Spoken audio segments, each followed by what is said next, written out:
pakisabi na lang kay Ninong. Maraming salamat sa lahat na pinakita niyang kabutihan sa akin. Bigyan naman niya ako ng pagkakataong makapagbago. Sa madalit salita, kumakalas ka na sa grupo. Kumakalas lamang ako sa grupo natin. At doon sa mga trabaho niyang binibigay sa akin. Pero doon sa relasyon namin bilang ninong ko siya at inaanak niya ako, hindi ako kumakalas doon. Bugi, gusto ko na linisin ang buhay ko. Meron na akong pinaghahandaan eh. Hanga ako sa desisyon mo, Bombo. Kaya mo, ang lahat ng sinabi mo, sasabihin ko sa ninong mo. Walang kulang, walang labis. Relax lang, Bombo. Alis na kami.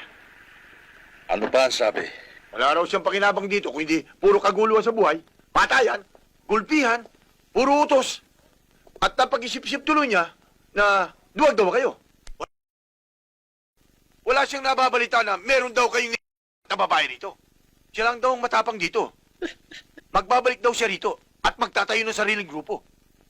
At agawin ang negosyo mo. Ambisyoson talaga.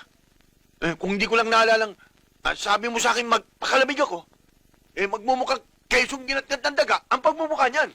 Gusto mo, boss? Press back ko eh. Dudurugin kang kahambugan yan eh. No?